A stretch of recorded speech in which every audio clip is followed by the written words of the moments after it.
गरीब किसान की कहानी। एक समय की बात है, एक छोटे से गांव में रामू नाम का एक गरीब लेकिन मेहनती किसान रहता था। रामू की दुनिया उसकी पत्नी सीमा और उसका छोटा सा खेत था। दोनों पति पत्नी दिन रात मेहनत करते और अपने छोटे से खेत को सींचते थे। सीमा रामू की सच्ची साथी थी। वह न केवल घर संभालती बल्कि रामू के साथ खेत में भी काम करती थी। दोनों ने अपनी जिंदगी की हर कठिनाई को मिलकर झेला था। उनके पास ज्यादा संपत्ति नहीं थी, लेकिन उनका प्रेम और साथ ही उनकी सबसे बड़ी ताकत थी। सीमा रामू से कहती, हम गरीब जरूर हैं, पर हमारे पास एक दूसरे का साथ है।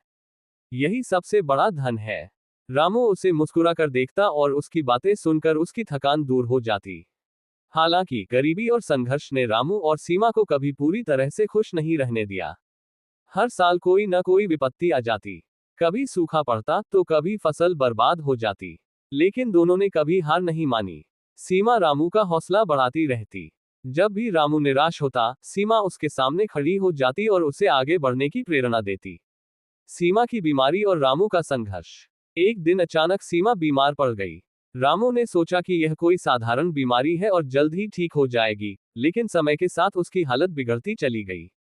गांव में डॉक्टरों की कमी थी और इलाज के लिए पैसे भी नहीं थे। रामू ने अपनी सारी जमा पूंजी सीमा के इलाज में खर्च कर दी, लेकिन कोई फायदा नहीं हुआ। सीमा बिस्तर पर पड़ी रहती और रामू उसकी देखभाल करता।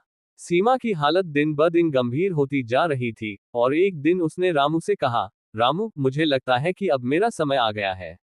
मैं चाहती हूं कि तुम मेरे जाने के बाद भी हिम्मत से काम लेना और अपनी जिंदगी को आगे बढ़ाना। मेरी आखिरी ख्वाहिश यही है कि तुम खुश रहो। रामू का दिल टूट गया था। उसने सीमा से कहा, तुम्हारे बिना मैं कैसे जी पाऊंगा? तुम ही तो मेरी दुनिया हो। सीमा ने उसकी ओर देखा और कहा, तुम्हें जीना होगा, मेरे लिए नहीं, अपने लिए। तुम्हारी मेहनत और सच्चाई एक दिन रंग जरूर लाएगी। कुछ दिनों बाद सीमा ने इस दुनिया को अलविदा कह दिया। रामू की दुनिया अंधेरे में डूब गई। वह टूट गया था। सीमा के बिना जीवन का कोई अर्थ नहीं रह गया था। खेतों में काम करने का मन नहीं करता था और उसकी दिनचर्या बिखरने लगी। उसने महसूस किया कि उसकी ताकत सीमा ही थी और अब वह अकेला हो गया था।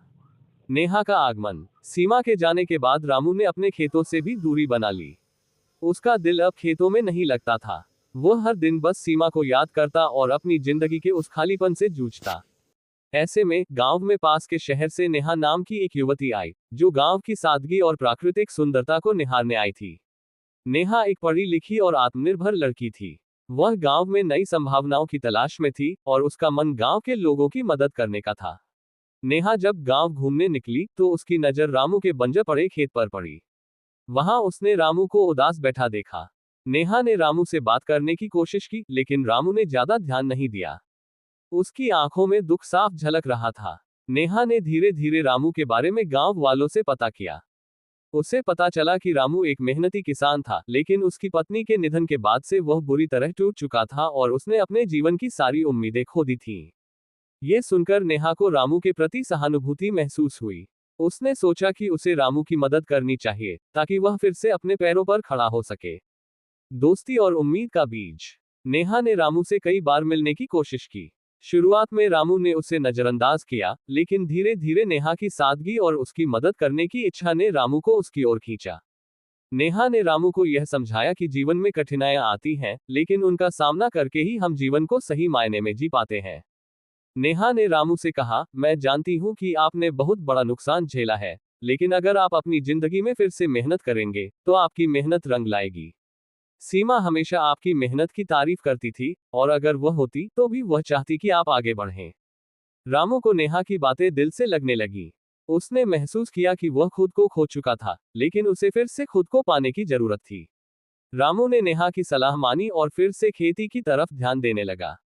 नेहा ने उसे आधुनिक खेती के नए तरीके सिखाए। उसने रामू को नई तकनीकों के बारे में बताया, जिससे फसल की पैदावार बढ़ सके। धीरे धीरे रामू की मेहनत रंग लाने लगी। उसकी फसलें फिर से हरी भरी हो गईं और उसकी आर्थिक स्थिति भी सुधरने लगी। प्रेम का अंकुर। इस बीच नेहा और रामू के बीच एक गहरी दोस्ती पनप गई। नेहा ने रामू को नई उम्मीदें दी और रामू ने नेहा की सादगी और बुद्धिमानी को दिल से स्वीकार किया। दोनों के बीच एक खास रिश्ता बनने लगा, जो दोस्ती से बढ़कर था। नेहा ने रामू के दिल में फिर से खुशी और जीवन का रस भर दिया था। रामू अब पहले से कहीं ज्यादा खुश रहने लगा था। नेहा का साथ उसे न केवल जीवन में नई उम्मीदें दे रहा था, बल्कि उसे प्रेम की नई दिशा भी दिखा रहा था। वह महसूस करने लगा था कि नेहा उसके जीवन का एक अहम हिस्सा बन चुकी है। हालांकि उसके मन में सीमा की यादें भी थीं, लेकिन उसने सोचा कि शायद नेहा की मदद से वह फिर से अपने जीवन को सही दिशा दे सकता है। प्रेम का इजहार। एक दिन रामू ने हिम्मत करके नेहा से अपने दिल की बात कही। उसने कहा, नेहा, तुमने मेरी जिंदगी को फिर से रोशन कर दिया है। सीमा के बाद मुझे लगा था कि मेरी जिंदगी खत्म हो गई है, लेकिन तुमने मुझे फिर से जीना सिखाया है। क्या तुम मेरी जिंदगी का हिस्सा बनोगी? नेहा ने मुस्कुराते हुए रामू की बात सुनी। उसने रामू की ईमानदारी और उसकी मेहनत को देखा था, और वह भी मन ही मन रामू को चाहने लगी थी। उसने कहा, रामू, मैं तुम्हारे साथ जीवन बिताने के लिए तैयार हूँ। तुम्हारी सच्चाई और मेहनत ने मुझे बहुत प्रभावित किया है। नई शुरुआत। रामू और नेहा ने समाज की परवाह किए बिना एक दूसरे का हाथ थामने का फैसला किया। वे जानते थे कि उनके रिश्ते में प्रेम, सम्मान और समझ थी। दोनों ने मिलकर एक नई जिंदगी की शुरुआत की। रामू ने सीमा को कभी भुलाया नहीं, बल्कि उसने उसके दिए गए सबक और प्यार को अपनी यादों में संजोए रखा। नेहा ने रामू को जीवन में आगे बढ़ने का रास्ता दिखाया, और दोनों ने मिलकर एक सफल किसान और सुखी दंपत्ति के रूप में जीवन बिताया। रामू की मेहनत और नेहा की समझदारी से उनका खेत फिर से हरा भरा हो गया और उनकी जिंदगी में खुशियों की बहार लौट आई। इस तरह रामू की कहानी न केवल प्रेम और रोमांच की है, बल्कि यह संघर्ष, उम्मीद और नए जीवन की प्रेरणा भी देती है। जीवन में चाहे कितनी भी कठिनाइयां क्यों न आए, सच्चे साथी और हिम्मत से सब कुछ संभव हो सकता है।